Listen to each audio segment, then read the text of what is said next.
Assalamu alaikum, and peace and blessings be upon you and your family.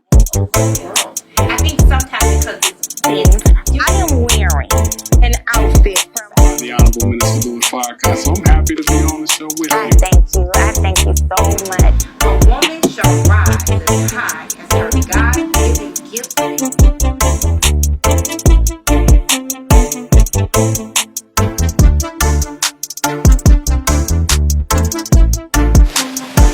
Welcome back to another episode of At My Sister's House. Season 2, we're at it again. I am honored that you have joined us. Welcome. Assalamu alaikum. Now, you hear me say all the time how I'm honored when one of my guests are on. And I mean it. I mean it every time.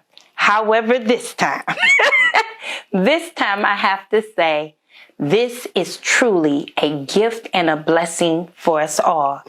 I am sitting here with a sister who we lovingly in Detroit call Mom, but it is our dear sister, Sister Athenia Muhammad.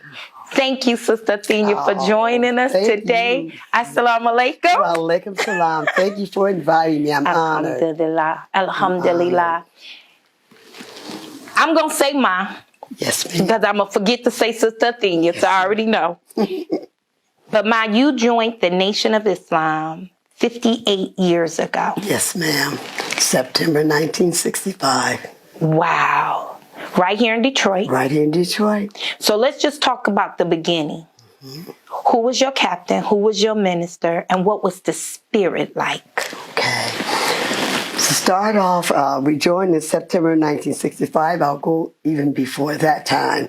My husband heard on the radio that the Honorable Minister, he said that the messenger would be at Cobo Hall. Okay. And that was in August. Okay, and the messenger came and spoke at Cobo Hall, and he heard it on the radio, and they were building it up so high. Wow. And the announcer, he said, wow. He said, I think I'm going to go down there and see what he's all about. And we had Nate Jr. We were married, of course. We had Nate Jr., and he was in his months. And he said, well, I'm going to go down and see what it is. You all stay home. Right. Because I want to see what it's all about. First. He went down to Cobo Hall, and he heard the messenger. And he came back, and he was just ecstatic. I mean, he's right. I have never seen anything like this or heard anything like this before. He said that the black man was the original man. He said, and he told us that we were the ones that built the Sphinx and the pyramids. And he said, and then he said there were all these men standing, he said, in uniforms, like soldiers. He said, I ain't never seen nothing like that before. Wow. And he said, and they said they have a temple. At that time, it was called Temple. He said they had a temple over on Linwood. He said, we're going to go check it out. I said, okay, because we were seeking. Right. We were seeking all this time. We were seeking. We knew we were Christians. He was a superintendent of the Sunday school, and I was his assistant. I taught Sunday school and also sung in the choir. Both of us did. So you all were active in the church. We were very active in the church. And I sung in the choir, youth choir, okay, and stuff like that. So we were still searching. There was still something missing. Right. So when we went on Linwood, that very next Sunday, okay, which we're going into September. And we went in there, and Brother Omar was the minister, okay, and he was speaking on telling the same thing. It was about being the original man and stuff like that. And then on there was a blackboard. Yeah. Boy, that thing got you. There was a blackboard on there that said, who will survive the War of Armageddon? Wow. And in between was a line down the street of it. On one side says freedom, justice, and equality, and that was our flag. Yeah. On the other side was the American flag with a man a black man hanging on by a rope and saying death and destruction. Right. And that automatically caught your eye then. Yes. And after he started talking, and he was saying that, okay, we don't drink and smoke and we don't fornicate, we don't do this and that, blah, blah. And I'm looking like, I didn't see him because the men and women were separated. So after he finished and all that, we're like, wow. I'm saying to myself, this is what we've been looking for. Yeah. So when they opened the doors for us to come in and join, I stood up. I don't know if my husband did or not. Right. But my husband stood up too. Right. I didn't know it. We went around Alhamdulillah. there and shook Brother Omar's hand and stuff like that, and we joined, and the rest was history. Now let's give clarity. Brother Omar is Malcolm X's brother. Yes, Brother Omar's Malcolm X's brother. So he was the minister here at Temple Number One. Yes, and Alhamdulillah. Sister Nettie was the sister captain, and she was taught Alhamdulillah. strictly from the messenger. And for those, and brother Roscoe was the minister's nephew. Oh, wow. Yes, he used his mother's mother Ethel, which is the messenger's sister. And that was the brother captain. And he was the brother captain. So we were taught by the best. That's a dynamic team right there. Best. Yes, it was a dynamic team. And just to give a little clarity on Sister Nettie, I didn't get the honors of course, being under her as a captain. But as I have expressed to you, I had the honors of sitting in and watching her and observing her. And I was blessed to sit in a case she was listening to. And I watched her. And as I told you, I was staring at her so hard that I thought she might just say, baby, stop staring. Because I'm like focused. It was her mannerism. Yes, ma'am. She was stern. She was astute. She listened carefully to every detail, didn't interrupt. And then she gave the charge systematically, in order, in sync, as she was taught. And I just thought I'd never seen justice served like that. What was she like as a captain? She was dynamic. I'm so thankful to Allah that we came in under their administration. She was a very, very fair, pleasant, humble woman, but she did not take any mess. Yes. And she was fair with you. She would tell you what she wanted you to do, and she would give you time to do whatever it is, but she did not play. But she was very, very a sweet person, as far as I can say, as being concerned about the sisterhood.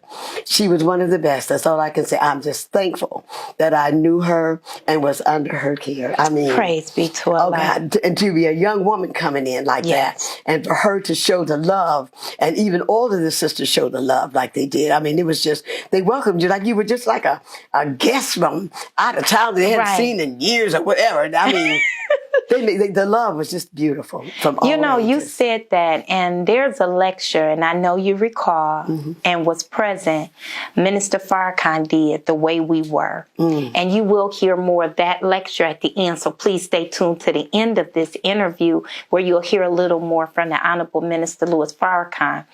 But in that lecture, he talks about the love then.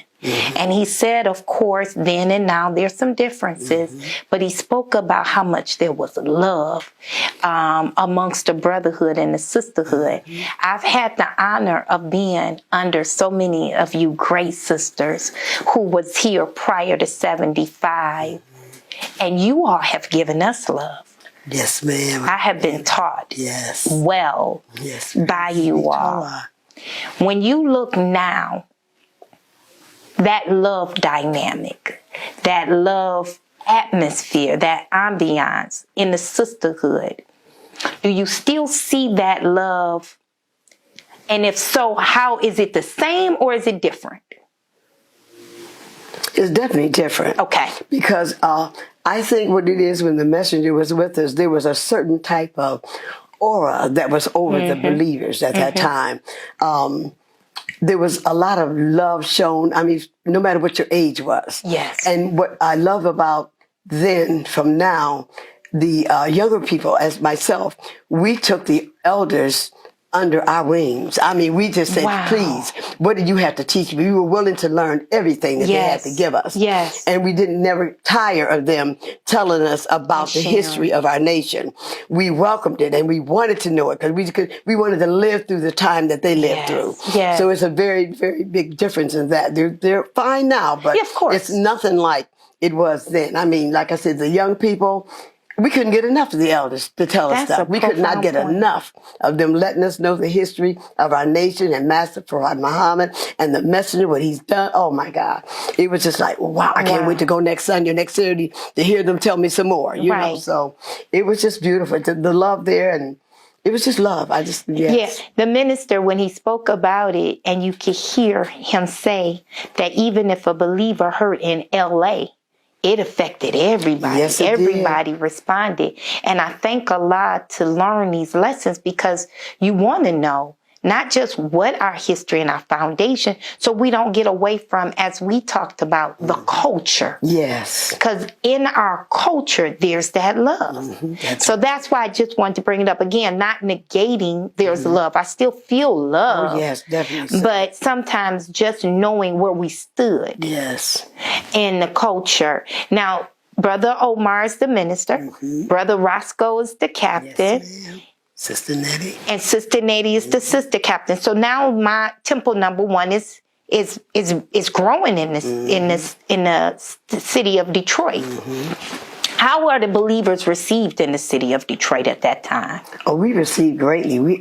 Our name was known. And one thing that you did know is that we didn't start anything, but we would finish it. Right. You know, we weren't the starters. And one thing about the sisters could walk the streets, did not have to worry about anybody bothering them.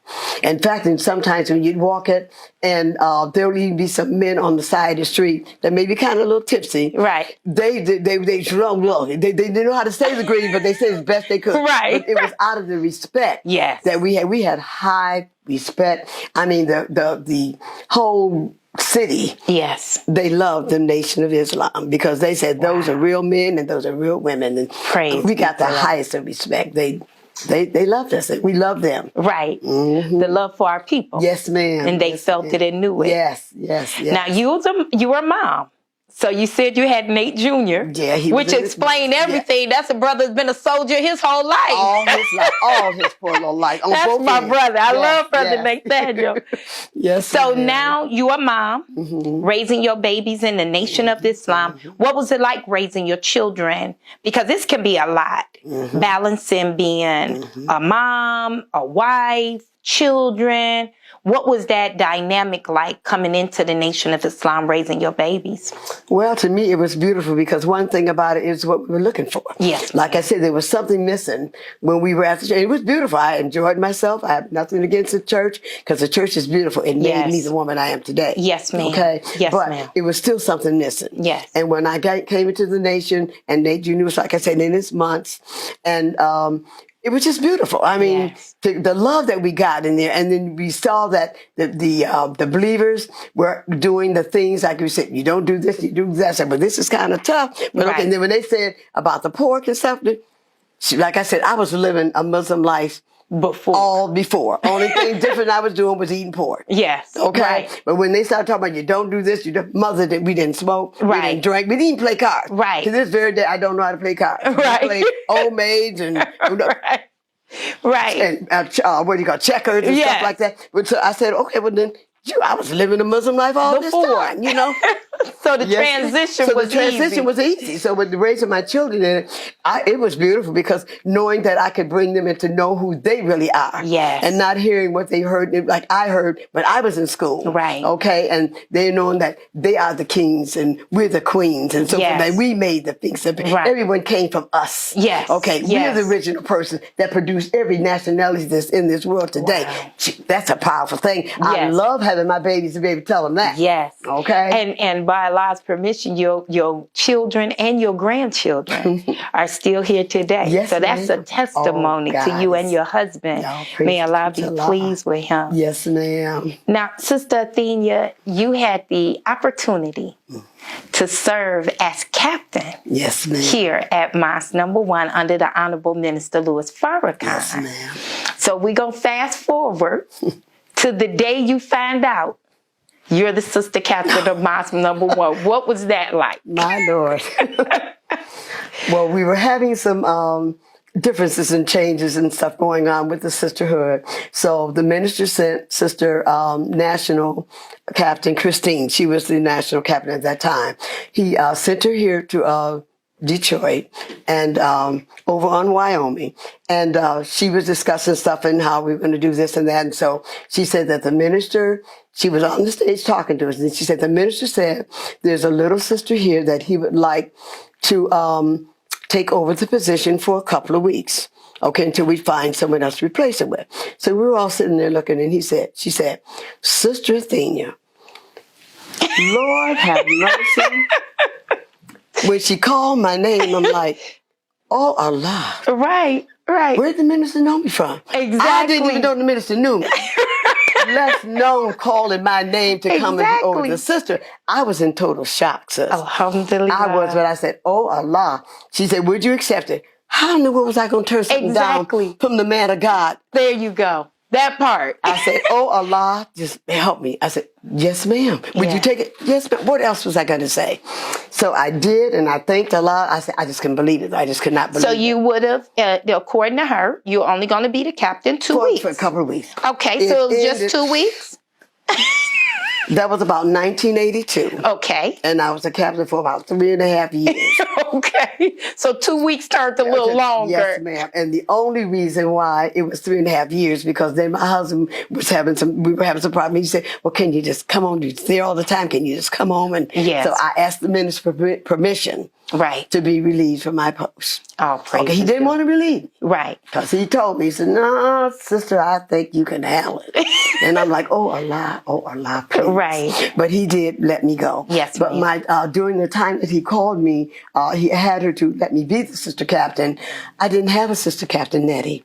I didn't have anyone. Yes, ma'am. But Allah, which is all you need anyway. Yes. But to teach the sisters, so by Allah's grace and mercy, I kept my orientation book that I was taught through in 1965 when we came in. Wow. And that's what I used to teach the sisters from, and a lot of prayers and saying that these are women of God. Yes. I do not want to do anything wrong to have to have their blood on my hand. I'm going to treat them right. Yes. So I prayed. I did everything I could to make it right. And I loved the oldest to the youngest. Yes, I made everybody do something. Right. And we all worked together as a bond.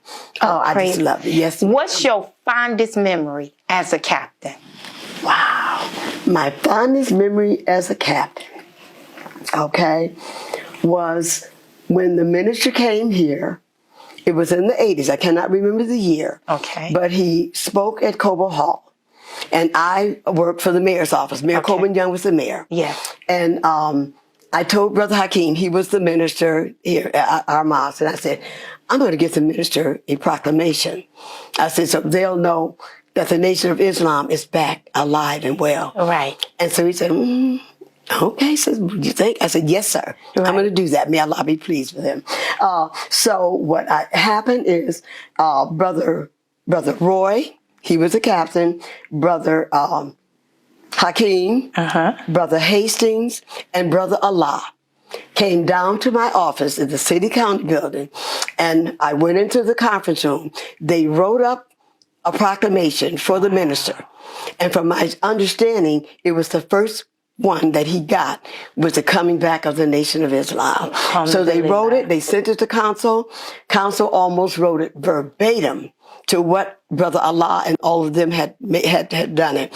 And they presented it to the minister at that time. And I just felt so good to know my minister and my nation is known and got a proclamation. They told me that it was the first one he's got since the coming back of the Nation of Islam. So I feel so good about that to this very day. Yes. Yes, ma'am, that I was able to give my minister a proclamation for the nation and for him coming back with his hard work and for our nation. Yes, and how befitting to be here in Detroit for that to be the first proclamation on the rise of the nation again, where the nation started. Yes, ma'am. How befitting. Oh, God, I just feel good about it. I still feel good about that. That is an excellent acclamation. That is beautiful. You know, I thank Allah so much for your spirit. Oh, praises be to Allah. You always have your spirit on high. And I thank Allah that I get to see an example of that. And I've always said, coming to class is so beautiful when you see faces you've seen over the years. Yes, ma'am. And I have to say this on record. When I first joined the nation, because you already started with the mayor, so we're going to segue into that. But Mom was known for being this sharp sister that worked downtown in the mayor's office, but she's always modest and always covered, but stayed sharp. And Mom would come and she taught classes and would hang garments up, whole uniform, whole outfits, and shoes and purse. And you picked the shoe and the purse to go with the outfit. And why did you pick? And you helped us coordinate looking beautiful and modest. Praise be to Allah. So now that you spoke about Mayor Coleman A. Young, now for those who don't know, Coleman A. Young is the first black mayor. That's right. But you served under the mayor before that? Yes, Roman Gribbs. Gribbs. The mayor, Roman Gribbs was the mayor before him. And then Coleman A. Young. And then I worked for Mayor Dennis Archer. And then I worked for Mayor Kwame Kilpatrick. And that's who I retired on. How many years is that? Because Coleman A. Young was over 20 by himself. 30 years. Wow. Mm-hmm. Yes. So what was that like working in the mayor's office in that political area as an MGT as well? It was beautiful. I got the most highest respect from all of them. Yes. We entertained all types of what you call VIPs, that they call them. We're all VIPs, yes. But you know what I'm saying on that. We had, every time we would have an event, during that time, I was making all my clothes. Mm-hmm. So I made sure everything was matching and had my scarf or whatever. I buy a scarf to go with, had my shoes and everything matching with long clothes. They would call me the queen of the city county building. I don't know about them anyway, but I would. I got so much respect from them, and they all knew I was a Muslim. Yes. To the point that Mayor Young would always ask me, "Baby, you gonna be there tonight at whatever event? Right. You gonna get your picture?" I said, "Yes, sir. Yes, sir." He said, "Well, make sure you get your picture now." Right. I said, "Yes, sir, I will." Right. So it was just a pleasure to work in that capacity. I worked with people like we saw Nelson Mandela, wow. The Pope John. Right. Okay, we had. What's that, President Tutu? Right. Okay, and then Sammy Davis Jr. came and he made the record "Hello Detroit." Okay. Yes, ma'am. And you can hear that now still. The "Hello Detroit." Yes. Yes, ma'am. And then all the different congressmen, Congressman John Conyers, yes. Robert Rose Collins, Martha Jean the Queen. Hello. Jim Ingram. You don't know nothing about Detroit. You don't know about Martha Jean the Queen. Right. Okay, right, exactly. I mean, we had all of those persons that I was able to meet and work with, and always had myself dressed like a Muslim woman. And you know, Ma, that really helped us greatly, because I remember when we came in 1990, Brother Rasul was our minister here, and we were to host Savior's Day in October. And by you being down at the city council, it opened up doors for us getting the chief of police to assist us with police escorts and all of those, helping us open doors through the mayoral office, through the different political arenas to help the mosque in establishing those friendships and made it easier for us. So all praises due to Allah, and we thank you for that. That is an honor. All the praises due to Allah. Yes, ma'am. Oh yeah, I can see you being the queen of the county building. Oh no. I can see it all day, every day. Praises be to Allah. So now, Ma, we've come back where you've served as the captain. Looking now at the nation and looking at us as MGT, what would you say to the sisterhood today in knowing your training in this hour, and us staying in garments, staying in our culture? What would you say to the sisters today? I would say the first thing is have unity and love. Yes. You can't go anywhere without love, and you can't go anywhere without unity. So once we continue, and we are doing it, but we need to just make sure we continue. Because we're living in a time now that the minister's letting us know that we're all we got. Yes, ma'am. Okay, and if we don't get along together, how are we going to get together when stuff really happens? Yes. And we need each other. We're not going anywhere without each other. Yes, and once we understand that and show the love and sincere love, not fake love. Right. We don't need to be groupie and grouped off on this one and that one. all of us are sisters and brothers. Yes. And once we show that love and unity to each other, then we can move on. Yes. We can do it overnight. As the message would say that if we unified overnight, we could take this thing over and have a righteous world. So that's one thing I would say. Show love to each other and unity. The care and all for each other, that's mandatory. And we're not going to go anywhere without that love. And we'll see a void in there because love is the key. As they said, God is love, love is God. Yes. And we're little gods. So Right. let's show the love to each other and the unity. Now, I have to ask, you've raised beautiful children. As I mentioned, your children, your grandchildren are here. What do you say to mothers who are raising their children and we're in this world with them? Whether they're the small babies or, as you know, I got big babies. How do we protect and love in a world like this with our children? Because it's scary, Ma. Yes, it is. And we're fighting some real devilishness. Yes. And it's the technology on every level. Yes, it is. How do you maneuver through that as a mother? It's something because, see, what we're looking at, yesterday it was bad enough, but see, the Satan's in full bloom. Yes. In full bloom. And we have to remember we're in Satan's world. Yes, ma'am. So his thing is to pull all of us. Yes. Because they know their time is up. Yes, ma'am. So they're trying to make sure they take as many of us with them. What did he say, 3/4 with his tail? Yes, ma'am. And come in your right path? Yes. Okay? So all we can do is be an example, number one. Yes. If we be an example for our children, show them love, and let them know the way. And the way is through the Nation of Islam under the teachings of the Honorable Minister Louis Farrakhan, as taught by the Honorable Elijah Muhammad. If we listen to that and be an example for our children and let them know that world is nothing to you out there. Yeah. Just look at it for yourself. You see what's happening to it, and you can just pray. A lot of prayer and hope that Allah will guide their way. And if they do deviate, then ask Allah, please bring them back. Yes. Just bring them back, because life lessons, sometimes they have to learn life lessons. And when they do, we just ask Allah, be merciful. Yes, ma'am. Because a mother's prayer is something, because I know my mother prayed for all of us in many days. So mother's prayer changed things. Yes, Father's ma'am. prayer too. I'm not leaving out the brother. of course. 'Cause it goes both. But it's a lot of prayer and showing love to the children and letting them know and see what's out here in this world, that this world is no good. It's going out. It's a wicked world, and it was not meant for wickedness to be in a world that God made for righteousness. Yes, ma'am. So we just got to work on that. The devil is so Yes, oh my God. fierce seeming in his I'm so glad I had my children when I did, because I would not want to have to raise a child in this all day of and time. this. Because they didn't have the media. They didn't have cell phones all over the place. Modern technology has been a blessing and a curse combined. Yes. Because it's, now, I told my daughter, I said, when I grew up, my mother just had to watch for the predators around us. Exactly. Now I have to watch for the predators online, the predators in the neighborhood. Yes. It's a whole different thing. And then we're getting a technology that allow us to see and hear so much. And again, the good, the bad, the ugly. That's right. So it's a lot going on. Now, I'm going to end with this.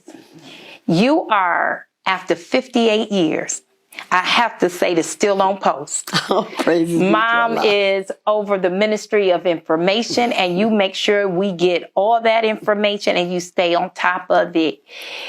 When we have MGT classes, you participating right there with everybody else. You're reciting your lessons and everything. Yes, ma'am. What keeps you going as an MGT 58 years from when you recited? Hey, it's a way of life. Yes. It's a way of life. That's all I can say. It's a way. I love it. Yes, I have always loved to, as I said, I was a bookworm anyway. I read all the time. I've always was reading, and if they call me bookworm, they make me go outside to play, because I'd stay home with some chips and pop and read the Holy Quran, the Bible, not the Holy Quran, the Bible, and I would read something until they make me go outside as a teenager. But it's just the love of just living a righteous life. Yeah. I mean, it just comes easy and a lot of prayer. Yes, I pray ma'am. all the time. I mean, Yes, the ma'am. children look at me and say, if you want to talk to Mama, she says she's going to say her prayers. Get it out now because you won't see her for another hour. Okay? Right. But, you know, my children, you know them well. But I just love to strive to live righteous. I love to help people to do right. I mean, it's just me. I don't know. I guess my mother and father made me this way. Right. I have nothing. I don't know, but I just love it. Just Praise doing be right. to Yes, Allah. ma'am. Mm-hmm. Well, I thank you, Ma, because you are an example to so many of us. And we don't say Ma just to throw it around. We love you. Oh, thank you. And that's not a mosque number one thing. That's a nation of Islam thing. Oh, praises So be to I Allah. thank you, Ma. I thank you so much for being on here. Oh. I thank you for sharing your story. I thank you for reminding us of the beauty of what we stand on. Yes, and I thank you for being a part of my history of my walk in the nation. I thank you and your family because I love you all. Oh, we love you back. I love you all. Alhamdulillah. Thank you so much for having me. Praise be I feel to Allah. honored. I feel honored. Ma, this is my honor. Oh, wow. Thank you This is so my much. honor. So, brothers and sisters, again, I thank you so much for joining us for another episode of At My Sister House. Please do not turn it off here. We got a few words coming from the Honorable Minister Louis Farrakhan. May Allah bless you. Enjoy the rest of your evening. And don't forget to like and subscribe. Thank you. Have a good one till the next one. Assalamu alaikum. Thank you. And when they took you out of the house, sister, that's when all these food merchants began to grow. And now you don't have to cook. You just go and get a pop in, pop out something that's killing you. But every sister in the nation had to learn how to sew, how to cook, how to keep her house clean, how to take care of her husband and rear her children, and in general, how to act at home and abroad. The sisters were so gifted in crafts and fine arts that when we would come out to a Savior's Day in Chicago and go to the apartment of Brother Raymond Sharif and Sister Ethel Sharif, you would see furniture that she upholstered. You would see the most magnificent drapes that she made. And we would sit down to dinner in the most civilized atmosphere. And that's how we who came off of the desert learned what real civilization was. That was the way we were. Now,